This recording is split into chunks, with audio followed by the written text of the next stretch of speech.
Hello learners, बात करेंगे central teacher eligibility test के अंदर बाल मनोविज्ञान से संबंधित महत्वपूर्ण प्रश्नोत्तरी की child psychology most important questions. और ये जो है पार्ट सेकंड रहेगा। फर्स्ट पार्ट के लिए आप आई बटन से या फिर डिस्क्रिप्शन के अंदर से क्या है कि फर्स्ट पार्ट को भी देख सकते हैं।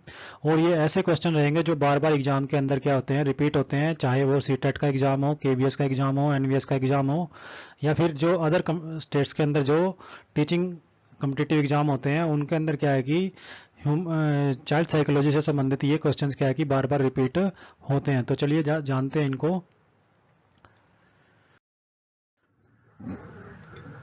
तो बाल मनोविज्ञान के जो महत्वपूर्ण प्रश्नोत्तरी है, चाइल्ड साइकोलॉजी के जो महत्वपूर्ण इंपॉर्टेंट क्वेश्चंस है उनको हम देख लेते हैं। सबसे पहला जो क्वेश्चन है, जो क्या है कि कई बार एग्जाम के अंदर क्या है रिपीट होता है, तो फर्स्ट पर्सन है, विकास प्राणी में प्रगतिशील परिवर्तन है जो निश्चित लक्ष्यों की ओर निरंतर निर्देशित होता जाता है। तो यह कथन किसका है? तो आंसर के अंदर आएगा यह कथन ड्रेवर का है। उसके बाद बात करते हैं शैशवावस्था। तो शैशवावस्था से संबंधित जो क्वेश्चन होते हैं वो प्राइमरी लेवल का जो सीटेट होता है उसके अंदर, या फिर जो केवीएस एनवीएस के अंदर प्राइमरी टीचर की जो जॉब होती है, तो उनके अंदर क्या है कि ये क्वेश्चन कई बार रिपीट आपको मिलेगा, इसकी रिपीटिशन मिलेगी। तो शैशवावस्था में बालक में क्या पाया जाता है? तो शैशवावस्था के अंदर क्या है कि बालक जो होता है वो अपने पेरेंट्स की या फिर जो रिलेटिव्स होते हैं उनके अनुकरण के द्वारा या फिर उनके सहयोग के द्वारा क्या है कि सीखता है, आगे बढ़ता है। नेक्स्ट क्वेश्चन है, नवीन शिक्षण प्रणाली किस पर आधारित है? तो नवीन शिक्षण प्रणाली क्रिया पर आधारित रहती है। उसके बाद जो क्वेश्चन बार बार आपको रिपीटिशन मिलेगी, बार बार रिपीट होता है, वो है बुद्धि की श्रेष्ठता का कारण प्रजाति है, और यह कथन किसका है? तो यह है क्लीन वर्ग का। तो बुद्धि की श्रेष्ठता का कारण क्या है? प्रजाति रहती है, और यह कथन कहा है क्लीन वर्ग ने। उसके बाद वुडवर्थ का भी काफ़ी जिक्र आता है चाइल्ड डेवलपमेंट के अंदर, पैडागोजी के अंदर। तो वुडवर्थ चिंतन की कितने तत्व क्या है कि बताते हैं? तो वुडवर्थ जो है वो चिंतन के, थिंकिंग के जो है वो 5 तत्व बताते हैं। उसके बाद प्रेरणा जो होती है, प्रेरणा से, इंस्पिरेशन से संबंधित भी क्वेश्चन बहुत बार क्या है कि एग्जाम के अंदर आपको रिपीटिशन मिलेगी इसकी। तो प्रेरणा के कितने प्रकार होते हैं, इंस्पिरेशन के कितने प्रकार होते हैं? तो वो 2 होते हैं, एक होता है सकारात्मक और एक होता है नकारात्मक, मतलब एक पॉजिटिव इंस्पिरेशन और एक नेगेटिव इंस्पिरेशन। उसके बाद 7वां क्वेश्चन है, अधिगम अंतरण का जो थॉर्नडाइक है सिद्धांत कहा जाता है। तो अधिगम अंतरण का थॉर्नडाइक के जितने भी सिद्धांत हैं उनके बारे में भी क्वेश्चन क्या है कि आप अच्छे से याद करें। थॉर्नडाइक सिद्धांत से भी काफ़ी क्वेश्चन जो है वो एग्जाम के अंदर आपको बार बार देखने को मिलते हैं। तो अधिगम अंतरण का थॉर्नडाइक सिद्धांत कहा जाता है, उसका दूसरा नाम है अनुरूप तत्व का सिद्धांत। नेक्स्ट क्वेश्चन की अगर हम बात करें तो शिक्षा के क्षेत्र में सर्वाधिक महत्वपूर्ण तत्व अभिरुचि रहता है, और यह विचार किसका है?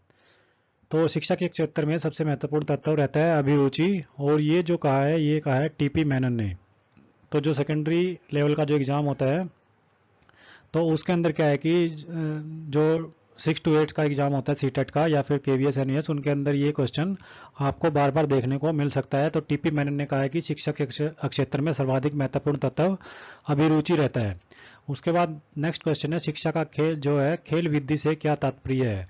तो शिक्षा का खेल विधि से तात्पर्य है खेल क्रियाओं द्वारा शिक्षा देना। नेक्स्ट क्वेश्चन है, ऑपरेशन जो है ब्लैक बोर्ड किससे संबंधित रहता है? तो ये भी मोस्ट इंपॉर्टेंट क्वेश्चन है, और प्राथमिक जो प्राइमरी लेवल का एग्जाम होता है सीटेट का उसके अंदर ये आपको मिलेगा, या अदर स्टेट्स के अंदर जो प्राइमरी लेवल के एग्जाम होते हैं टीचिंग के अंदर तो उसमें आपको मिलेगा। तो ऑपरेशन ब्लैक बोर्ड किससे संबंधित है? प्राथमिक विद्यालयों में न्यूनतम सुविधाओं से क्या है कि ऑपरेशन ब्लैक बोर्ड क्या है, संबंधित है। उसके बाद नेक्स्ट क्वेश्चन की अगर हम बात करें तो कक्षा शिक्षण के समय शिक्षक द्वारा अपनी आवाज में उतार चढ़ाव किस कौशल के अंतर्गत आता है? तो वो रहता है उद्दीपन परिवर्तन के कारण। तो कक्षा शिक्षण के समय शिक्षक द्वारा अपनी आवाज में उतार चढ़ाव उद्दीपन परिवर्तन के कौशल के अंतर्गत आता है। तो उद्दीपन से संबंधित भी काफी क्वेश्चन आपको एग्जाम में मिलेंगे। नेक्स्ट क्वेश्चन है, अंतर्दृष्टि का सिद्धांत जो है उसके जन्मदाता कौन है?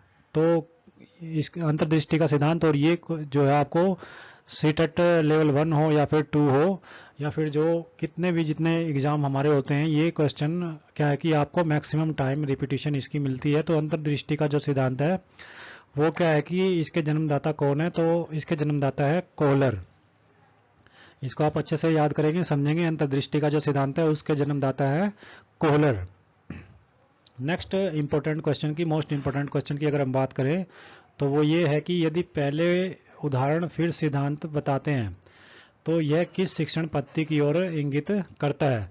तो इसमें क्या है कि पहले सिद्धांत उदाहरण भी हो सकता है और पहले उदाहरण से सिद्धांत भी हो सकता है। तो आगमन और निगमन विधि से संबंधित क्वेश्चन आपको प्राइमरी लेवल या फिर जो टीजीटी के लिए जो एग्जाम होता है सीटेट का, उसके अंदर आगमन निगमन विधि से संबंधित क्वेश्चन आपको मिलेगा। तो यदि पहले अगर उदाहरण देके सिद्धांत बताते हैं तो ये किस शिक्षण विधि के अंतर्गत आता है, आगमन विधि के अंतर्गत।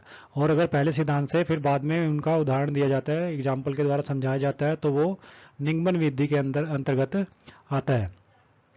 तो ये दोनों क्वेश्चन जो है वो आपको दोनों में से कोई ना कोई आपको क्या है कि एग्जाम के अंदर देखने को मिलेगा। उसके बाद नेक्स्ट क्वेश्चन है, मूल्यांकन में ब्लूप्रिंट का संबंध किससे है। तो मूल्यांकन जो प्रणाली होती है, इवेल्युएशन जो प्रणाली होती है, उसके अंदर जो ब्लूप्रिंट का संबंध रहता है वो रहता है प्रश्न पत्र के निर्माण से। तो क्वेश्चन पेपर के जो क्राइटेरिया होता है, बनाने का जो क्राइटेरिया होता है, निर्माण का जो तरीका होता है, उससे क्या रहता है, मूल्यांकन में ब्लूप्रिंट का क्या रहता है, उससे संबंधित वो होता है। उसके बाद अनुभव एवं प्रशिक्षण के कारण व्यवहार में होने वाले परिवर्तन को क्या कहते हैं। तो अनुभव और प्रशिक्षण, एक्सपीरियंस और ट्रेनिंग के कारण जो व्यवहार में परिवर्तन आते हैं तो उस परिवर्तन को ही हम क्या कहते हैं, अधिगम कहते हैं। तो अधिगम से संबंधित भी बहुत सारे क्वेश्चन आपको एग्जाम में देखने को मिलते हैं। जैसा कि ये क्वेश्चन भी दिया गया है कि एक्सपीरियंस और ट्रेनिंग के व्यवहार कारण जो व्यवहार में चेंज आता है, परिवर्तन आता है, तो उसको हम क्या कहते हैं, अधिगम कहते हैं, लर्निंग कहते हैं। तो ये मोस्ट इंपॉर्टेंट 15 क्वेश्चन है और ये जो एग्जाम के अंदर क्या है कि बार बार रिपीट होते हैं, सीटेट एग्जाम या फिर जो अदर कम्पिटिटिव एग्जाम होते हैं, टीचिंग एग्जाम होते हैं उनके अंदर। और जो पहला पार्ट है आप वो जो है इसके आई बटन से या फिर जो डिस्क्रिप्शन से क्या है कि उसको देख सकते हैं। 15 क्वेश्चन उसके अंदर भी क्या है कि मोस्ट इंपॉर्टेंट दिए गए हैं, तो वहाँ से उन 15 क्वेश्चंस को और यहाँ से इन 15 क्वेश्चंस को आप देख के समझ सकते हैं कि कौन से क्वेश्चन ऐसे हैं जो बार बार एग्जाम के अंदर रिपीट होते हैं और आपकी साइकोलॉजी के अंदर आपके नंबर अच्छे मार्क्स जो है अच्छे बना सकते हैं। तो वीडियो को ज़्यादा से ज़्यादा लाइक कीजिए एंड शेयर कीजिए। साथ में सीटेट से जुड़ी जानकारियों के लिए चैनल को सब्सक्राइब करना न भूलें। Thank you.